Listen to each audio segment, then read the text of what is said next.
Assalamualaikum Ustadz Muhammad Joban. Waalaikumsalam warahmatullahi wabarakatuh. Apa kabar? Sehat selalu Ustadz di pagi hari ini. Alhamdulillah. Setidaknya di Amerika ini dari data di layar kami itu ada berapa ini?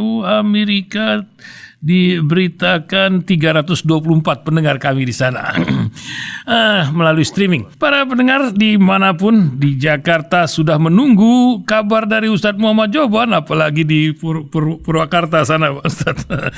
Kita mau sapa Ustadz. Ini ada berita dari Inggris ya, London mengabarkan gereja-gereja tidak mau menikahkan gay dan lesbian. Kan undang-undang ini kan awalan ini dari Amerika, Al-Kisah. Nah, bagaimana Ustadz kalau ada orang macam begini dinikahkan atau diminta nikah di masjid yang Ustadz pimpin itu? Apa hukum yang berlaku di sana Ustadz? Ya sampai sekarang alhamdulillah ya belum ada ya. Belum ada gitu Ustadz.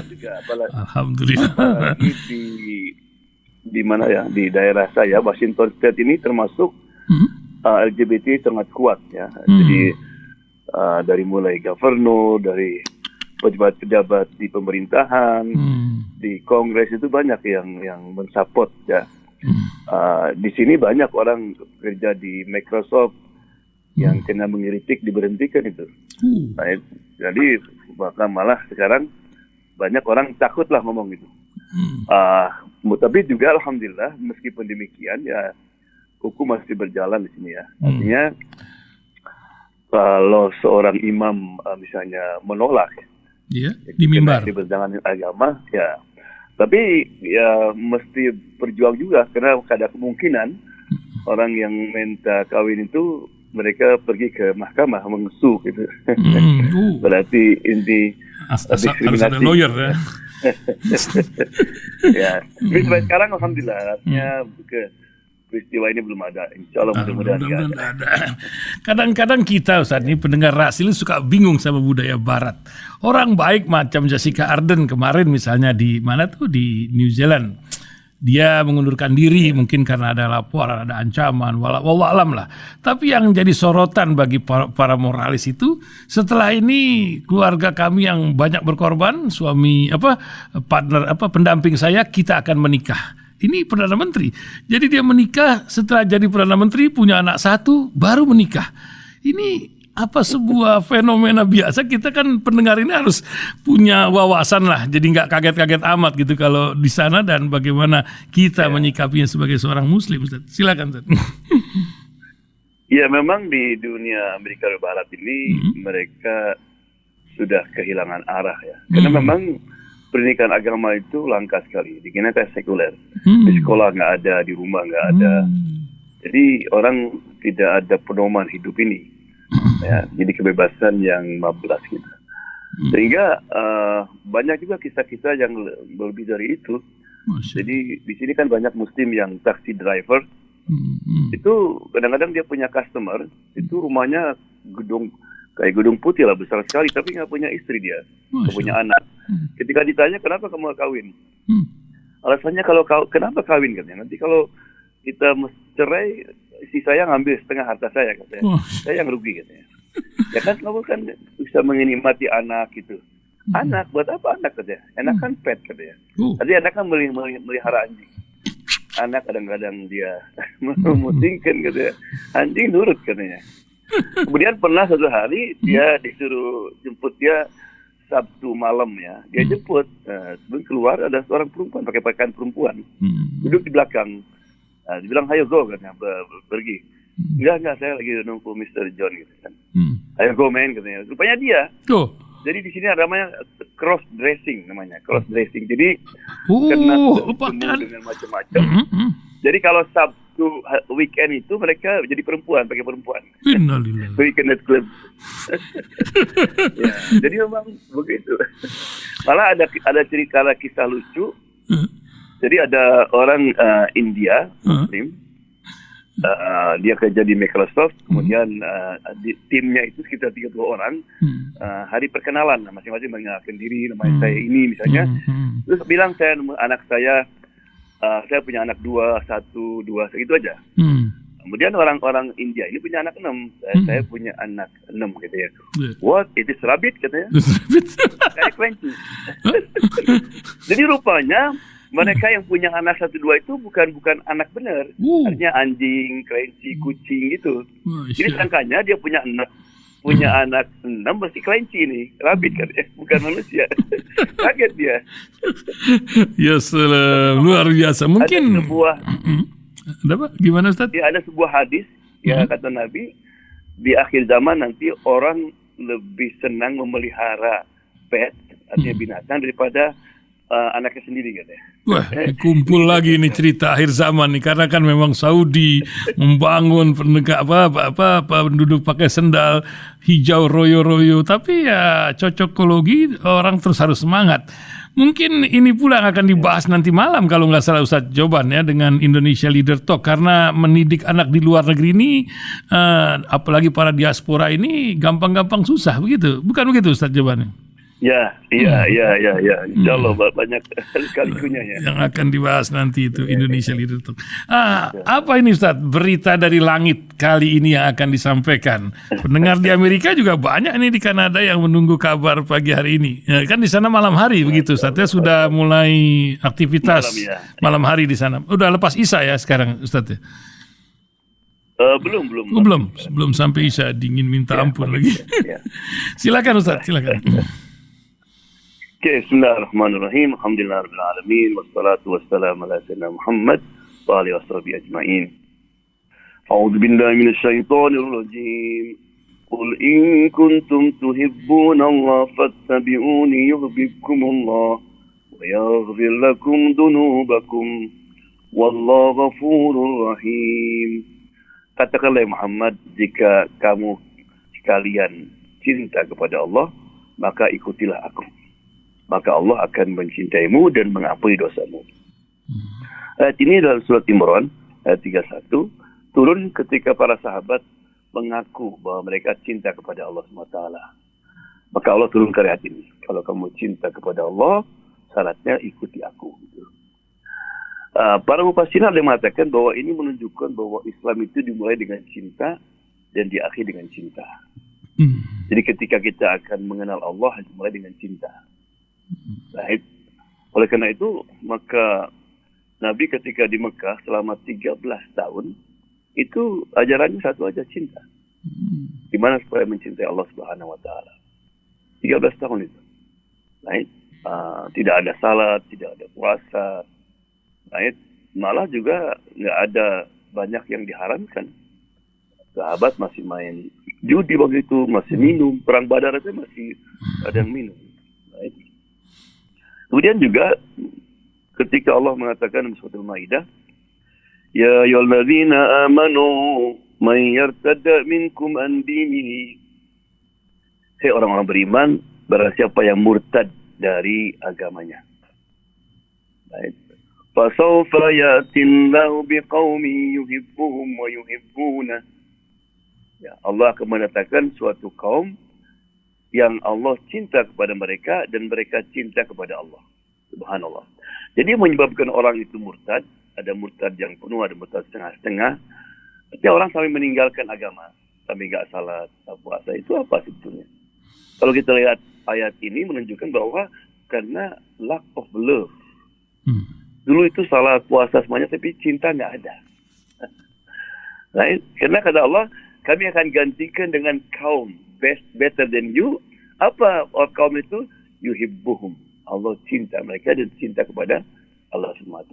Jadi tujuan utama ibadah pun adalah untuk mencapai cinta kepada Allah SWT. Maka Imam Ghazali mengatakan, salat tidak sempurna kalau kita tidak mengenal al-ma'bud. Siapa yang kita sembah. Baik. Oleh karena itu, kenapa salat kita ini menjadi salat seperti olahraga, ritual. Yang kelihatan berdiri, ruku, sujud, berdiri, ruku, gitu saja. Karena nggak ada dasar love itu. Dan Allah SWT itu sudah mengenalkan dirinya kan. Allah mengenalkan dirinya dalam, misalnya kalau kita ingin tahu about Allah, tentang Allah, baca ayat kursi. Allahu la ilaha illa huwal hayyul qayyum. Allah, nama saya Allah. tidak ada Tuhan kecuali Allah. Siapa Allah itu? Al-Hayy, yang maha hidup. Right? Al-Qayyum, artinya yang selalu memperhatikan, selalu mengatur, selalu menjaga. Jadi Allah selalu dalam kesibukan mengatur, menjaga, memberikan rezeki, semua makhluknya. Dari mulai semut sampai gajah sampai alam semesta ini. Nah, kalau Allah tiap hari sibuk, tiap saat sibuk, apa Allah nggak ngantuk, nggak capek? La ta'khuduhu sinatun wa la naum. Kalau tidak ngantuk, dia tidak tidur. Gitu kan? Terus Allah itu punya apa sih? Lahu ma fis samawati wa ma fil ard belong to him. Semua apa saja, artinya apa saja, whatever di langit dan bumi adalah milik Allah Subhanahu Wa Taala. Dan seterusnya. Atau kita baca ayat Allah mengenalkan diri dengan surat Ikhlas. Qul huwallahu ahad. Say He is Allah the one the only. Allah is the one the only. Maha Esa. Lam yalid wa lam yulad. Tidak dilahirkan, dia tidak melahirkan. Walam yakul lahu kufuwan ahad, and no one like unto him. Right? Tapi itu hanya informasi. Right? Knowing about him. But we need also to know him. Kita perlu mengenal Allah. Bukan tentang Allah. Makanya ada sebuah syair bahasa Arab. Kullun yadda'i waslan bilayla, wa layla la tuqir lahum bidhalik. Semua mengaku dekat cinta dengan Laila, tapi Laila nggak kenal mereka. Makanya Nabi mengatakan, Ana a'lamukum billah. Aku lebih mengenal kepada Allah daripada kamu sekalian. Bukan tahu tentang Allah. Right? Karena kalau hanya tahu, iblis juga tahu. Iblis tuh mengetahui tentang Allah, tapi dia tidak mengenal Allah SWT. Malaikat mengenal Allah. Ya, jadi bahasa Arab ada istilah ilmu dan ma'rifah dan hakikat. Maka ilmu itu harus membawa kepada ma'rifah, mengenal. Pengenalan ini membawa kepada hakikat. Makanya Allah mengatakan, aqimis sholata li dzikri. Dirikan salat untuk apa? Mengingatku. Tapi setiap kita salat, kita ingat semua kecuali Allah Subhanahu Wa Taala. Kenapa? Karena kita kurang mengenal Allah Subhanahu Wa Taala. Makanya Allah mengatakan, wasta'inu bis-sabri was-shalah. Mintalah tolong kepada Allah dengan sabar dan salat. Jadi kalau kita ada masalah, ada kesulitan, minta kepada Allah tolong melalui apa? Sabar dan salat. Wa innaha lakabiratun. Dan salat itu kabir, artinya besar, sulit. Illa alal khashiin. Kecuali bagi orang-orang yang salatnya khusyuk. Siapa itu? Alladzina yadhunnuna annahum mulaqu rabbihim. Itu ketika orang itu ketika mau salat, dia sadar bahwa dia itu akan mulaqu rabbihim. Akan bertemu dengan Allah Subhanahu Wa Taala. Coba para pendengar, kalau kita mau bertemu dengan orang yang kita cintai, kita hormati, gimana kita? Kita siap-siap, mandi dulu, sisir rambut, minyak wangi. Why man, I want to meet him. Dan demikian juga kita nggak mungkin khusyuk, nggak ada perasaan itu. Ya. Wa annahum ilaihi raji'un. Dan mereka sadar bahwa dia akan kembali kepadanya. Makanya Nabi kalau salat tuh jadikanlah salat ini salat terakhir. Salat bye-bye muwadda. Tapi itu tidak mungkin terjadi tanpa kita mengenal Allah Subhanahu Wa Taala. Nah, untuk mengenal Allah Subhanahu Wa Taala itu perlu rihlah, journey. Kita mesti memerlukan suatu perjalanan. Banyak sekali kisah-kisah seperti kisah Salman Al-Farisi, Ibrahim bin Adham, dan yang lainnya, insya Allah nanti suatu saat kita kisahkan. Jadi kembali kepada topik utama. Ya, jadi is not enough. Tidak cukup kita mengetahui tentang Allah. Right? About Allah. Tapi kita mesti mengenal Allah Subhanahu wa taala. Nah, caranya gimana? Untuk mengenal Allah Subhanahu wa taala. Yang pertama itu al-ittiba. Qul in kuntum tuhibbunallah fattabi'uni. Ikuti aku. Jadi kita berusaha untuk mengikuti Nabi dari segi ibadahnya, segi muamalahnya. Right? Ibadah misalnya bagaimana Nabi itu salat, bagaimana Nabi puasa. Nabi itu kalau mau tidur baca apa, bangun tidur baca apa. Right? Kemudian juga Nabi berinteraksi dengan istrinya, dengan anaknya, bagaimana itu, dengan sahabatnya, dengan musuhnya. Right? Kita berusaha untuk mengikuti itu. Right? Pernah Imam Daud, Abi Daud, pengarang buku Sunan Abi Daud itu, dia lagi naik kapal rupanya, di pinggiran itu kedengaran ada orang bersin. Dan dia bilang Alhamdulillah. Itu kan, dia minta kepada kaptennya untuk dipinggirkan sedikit kapalnya. Nggak mau dia. Akhirnya dikasih uang 1 dirham. Ya, kena kasih uang mau dia. Pinggir. Kemudian bilang, Yarhamukallah. Ada orang yang di seberang itu jawab juga, Yahdikumullah wa yuslih balakum. Muslim. Gitu kan. Jadi Abu Daud hanya ingin melaksanakan sunnah Nabi Muhammad SAW. Kalau orang bersin, itu kita wajib untuk mengatakan, Yarhamukallah. Ketika ditanya kenapa, barangkali orang yang di pinggiran itu doanya mustajab. Sudah naik lagi jalan kapal itu. Sampai malam tidur semua orang. Pagi-pagi pada bingung semua. Karena saya tadi mimpi katanya. Mimpi apa? Mimpi siapa ini? Ini orang ini kan. Ada yang kenal, ada yang enggak kan. Orang ini dipanggil namanya.